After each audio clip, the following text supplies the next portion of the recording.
Está no ar mais um programa Um Novo Olhar. Com a cada história aqui apresentada, queremos aprender o nosso espaço como cristão e como sociedade. Por isso, a cada história aqui compartilhada sempre tem algo a nos ensinar. Vamos viver isso, vamos compartilhar isso para que possamos viver num mundo melhor. Hoje vamos estar aqui com o pastor Roberto, que vai estar compartilhando um pouco da sua história de vida. Pastor Roberto, seja bem-vindo, que Deus te abençoe, que Deus fortaleça toda a sua família. Amém. Eu queria que você começasse a contar um pouquinho da sua história. Me fala sobre sua família, sua origem, onde você nasceu. Sim, sou casado, minha esposa Simone tem 2 crianças, né? 2 filhos, nasci em São Paulo, inclusive aqui no bairro de Tatuapé, né? Mas ainda na infância fui para o interior, morei 23 anos em Jandira, né? E aquela região, ali Itapevi, Cotia, enfim, né? E há 30 anos Deus me chamou para o Evangelho, né? Me chamou para a graça da salvação. E hoje nós temos ali uma igreja, uma denominação evangélica, Igreja Evangélica Pentecostal Luz Divina, Ministério das Missões, e nós temos assim uma visão diferente, não diferente do Evangelho, uma visão dentro do Evangelho de restaurar vidas. Não importa o que a pessoa faz, o caráter dela. O Evangelho ele tem a função específica de abrir a mente das pessoas e restaurar o teu caráter, restaurar a família, enfim. Entendi. Pastor, me fala um pouquinho sobre sua mãe, sua história. Tenho minha mãe, sim, a dona Joana, muito respeito, muito carinho, amo minha mãe, tenho meus irmãos, né? A gente tem pouco convívio, porque eu moro em Mairim, que é a cidade de Mairim, já no interior de São Paulo, né? A cerca de 80, 90 quilômetros de São Paulo, e minha mãe mora em Itapevi, né? Dificilmente a gente se vê, até porque ela tem também o seu credo religioso, né? Defende a mesma fé que nós, né? Mora ali em Itapevi, né? Eu tenho meus irmãos, tenho mais 7 irmãos, né? Tenho muitos sobrinhos, né?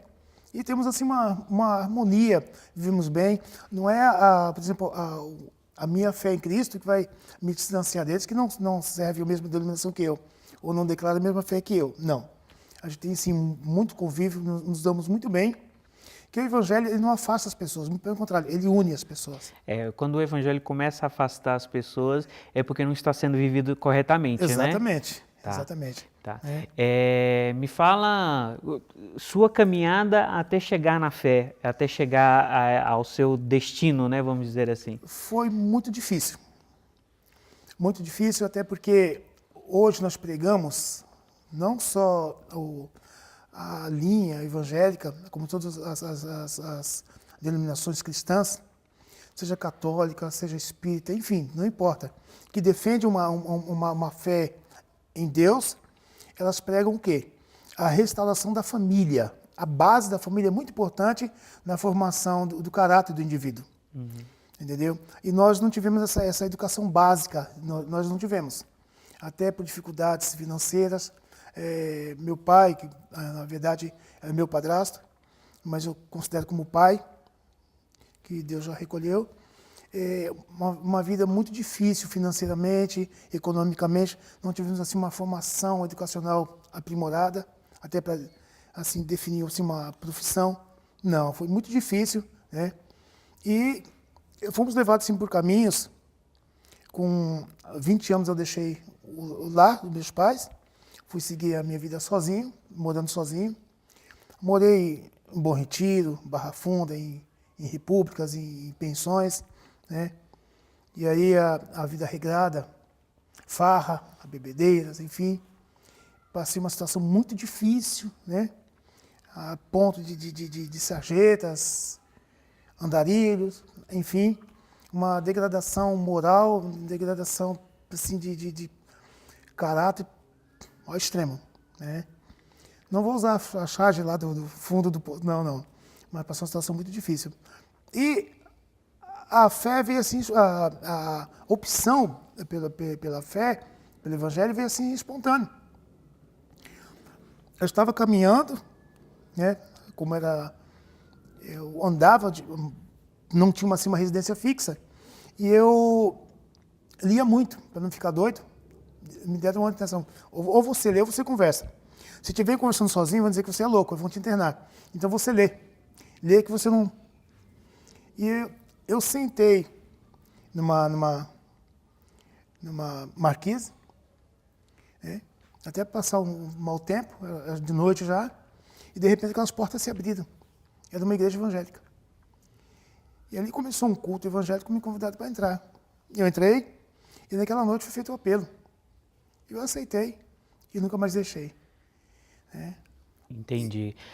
Pastor, me fala, eu vejo que você fica muito emocionado quando fala sobre essa sua história, Sim. mas eu queria que você aprofundasse um pouquinho o que aconteceu nesse período seu de caminhada que te marcou bastante ou que você sofreu muito. Nos conta um pouquinho dessa história. O que marcou muito é o seguinte, quando você cai, por exemplo, numa degradação moral, que você fica assim como, por exemplo, uma escória da sociedade, a primeira coisa que você perde é o convívio familiar. E eu não tinha esse convívio. Eu prego sempre que assim, você só dá o que você tem. Se você não tem, você não vai conseguir dar. Então, o que acontece? Eu saía da companhia dos meus irmãos, minha mãe não tinha condições de me sustentar, até porque eu não aguentava trabalhar. Eu pesava 56 quilos. Eu era um alcoólatra inveterado. Eu não aguentava trabalhar, fisicamente eu não aguentava, não suportava. Eu tinha que beber e fumar, tinha que... a única droga que eu me enterrei mesmo foi a bebida, a bebida alcoólica. Então, o que acontece? Eu comecei a viver à margem da família, dos irmãos. Eles tinham a vida deles, eu tinha a minha. E com isso fui me afastando. E o que foi mais interessante é assim, a minha mãe nunca me abandonou. Nunca. Chegou a construir um cômodo, mobiliar. Eu lembro até hoje, ela ia sempre assim, ela trabalhava, já no emprego que ela trabalha até hoje, na casa do bombeiro. Ela falava, vou trabalhar lá no bombeiro. Né? E ela vinha, no serviço diário que ela fazia, ela trazia uma tubaína, 100 gramas de mortadela e 3 pãezinhos para mim. É a minha refeição. Só que eu não conseguia comer. Não conseguia. Eu lutava, eu não conseguia. E, meu filho, né, você vai se levantar. Né? E uma situação dessa, você não vai pensar em ir para o Evangelho, até porque eu nunca acreditei, não tinha como acreditar nisso, que Jesus poderia mudar minha vida. Entendeu? E eu também não tinha força de mim mesmo, eu queria parar, só que a força de beber, porque a bebida entorpecia minha mente, era onde eu conseguia aliviar um pouco o sofrimento. Eu queria ter um modo de vida mais ou menos para poder dar um certo conforto para minha mãe. Compreendi. Pastor, infelizmente vamos ter que dar uma pequena pausa para um rápido intervalo e voltamos já.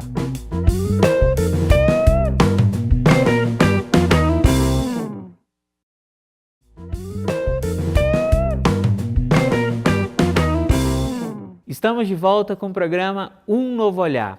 Hoje estamos aqui com o pastor Roberto, onde ele está compartilhando um pouco a sua história de vida. E eu quero lembrar a você que ao final do programa eu estarei abençoando o seu copo de água. Por isso, já deixa aí próximo à sua TV, ao seu monitor do computador, que juntos estaremos orando, pedindo que Deus derrame a bênção sobre você e sobre toda a sua família. Pastor, você estava falando sobre essa sua dificuldade, a importância que sua mãe foi para você. Sim. Eu queria que você falasse um pouquinho, porque você também falou que a bebida estava te ajudando a esquecer algumas coisas, algumas dificuldades, né? Me fala um pouquinho, que dificuldades é essa? O que você queria esquecer? Assim, muito criança, eu sofri uma rejeição paternal. Eu não fui criado pelo meu pai biológico. E logo minha mãe conheceu, meu pai me deixou aos 6 meses de idade, minha mãe conheceu uma outra pessoa, e essa pessoa foi que veio a ocupar o meu lugar de pai. Só que havia, sim, da parte dele, uma rejeição. pelo fato de eu não ser filho dele, Filho biológico. não ser filho biológico dele. E havia, assim, bem clara, muitas vezes eu amargava essa diferença, até com açoites, com pancadas, beliscões, as surras demasiadas, né? Até para não criar um clima ruim entre ele e minha mãe. Na hora havia assim, um sistema da refeição, todo mundo sentado à mesa. E ele passava e olhava com cara feia. E aquilo que eu sempre fui meio chorão mesmo, né? Entendi. E eu absorvi aquilo. Entendeu? E isso foi cooperando para um complexo de rejeição. Com a mescla de complexo de rejeição com complexo de inferioridade. Entendi. Por que eu não posso ser igual a eles? Por que ele me rejeita? Então ele me via como um ser humano, como uma criança que sofreu um problema sério, né, de abandono do paternal.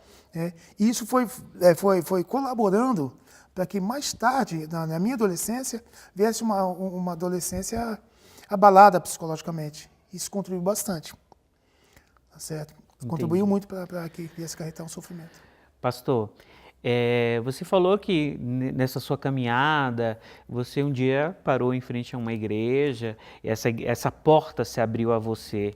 E eu ouvi muito falar sobre as suas palestras, suas pregações. Sim. Me fala um pouquinho sobre ela, aí vamos continuar falando sobre essa sua mudança, mas eu queria que você falasse um pouquinho sobre essas suas palestras, suas pregações que você faz. É complicado porque eu era gago. Eu cheguei nessa igreja, convidado que eu entrasse. A diaconisa estava na porta, me convidou que eu entrasse. E eu entrei e fiquei ali. Quando foi feito o apelo para que aceitasse a Jesus como Salvador, eu levantei as mãos, me chamou na frente, fiz oração. Interessante é que assim, eu tinha 9 anos de idade e o meu padrasto, juntamente com meu irmão, a gente morava em Jandira e fomos até uma feira em Barueri. E atravessando ali o que chamam hoje de Boulevard, havia o córrego ali e a gente atravessava por uma pinguela, uma ponte improvisada. E eu vim bem na minha frente assim, seja pastor. E eu falei assim, você é um pastor. E meu pastor assim, o que você falou? Que você é pastor. Cala essa boca, você não sabe o que está dizendo? Eu vou ser pastor. O que é? Nada. E quando eu estava nessa igreja, comecei a frequentar essa igreja, eu lembrei desse episódio. E estava o pastor Luiz Severiano, amo muito em Cristo Jesus, me ajudou demais, esse pastor. Ele estava com 2 obreiros. Eu dei uma olhada assim para um lado, dei uma olhada para o outro, assim, meu lugar não é aqui, meu lugar é lá em cima. Mas eu tinha uma dificuldade muito séria. O sistema nervoso contribuía demais, para que eu não conseguisse superar meu problema de ser gago. E não saía nada. Né? E foi um milagre de Deus tão maravilhoso que eu percebi que eu ia conseguindo, quando eu começasse a pregar no espelho para mim. Eu abria a Bíblia e eu pregava para mim no espelho. E bem mais tarde, eu fiz um curso teológico. Me ajudou bastante. E por um milagre de Deus, eu superei, né, esse problema de gagueira. E eu fui muito cedo, a gente tinha cultos nos lares. A igreja é muito bom. Pregações, palestras na igreja é muito bom. Nossa, é bom demais. Mas o melhor de tudo é você ter uma experiência pessoal com as pessoas. Nas casas. Né? Nas casas, cultos nos lares, palestras. Que é onde começa a igreja, né? É dentro da família, né? É que, assim, a igreja, você está ali no altar, você está vendo aqueles rostos ali, mas você não sabe o que é que tem lá dentro da casa. Exato. Às vezes estão ali, mas não tem a janta. Às vezes estão ali, não tem paz. Às vezes estão ali, eles estão com problema na área conjugal, o relacionamento familiar. E quando você vai lá, você está dentro do problema. Muitas vezes você não tem o dinheiro para dar para eles, mas você aponta o caminho. um caminho. Muito bem. E eles querem isso, eles querem ser abraçados. O traficante quer ser abraçado. O bandido quer ser respeitado. A prostituta quer uma oportunidade. O adolescente infrator, ele quer que alguém olhe para ele com outros olhos, não com o olhar reprovador, o olhar de juiz ou de um membro do Conselho Tutelar. Mas nós que defendemos uma causa cristã, nós temos tantas coisas boas para passar para esse povo. E está em nós o poder de transformação da sociedade. Pastor, me fala sobre os sonhos que o senhor já conquistou e os sonhos que o senhor ainda quer conquistar. O primeiro sonho conquistado, a minha família, minha mãe e meus irmãos. Aquele alcoólatra, aquele que chegava e já me arruma 10 centavos para comprar um cigarro solto. E lá vem um cachaceiro. Isso acabou. Aí o pastor Roberto, nosso irmão vem vindo aí. Preparar a melhor refeição para ele. Irmão, quando é que você vem? Estamos com saudade.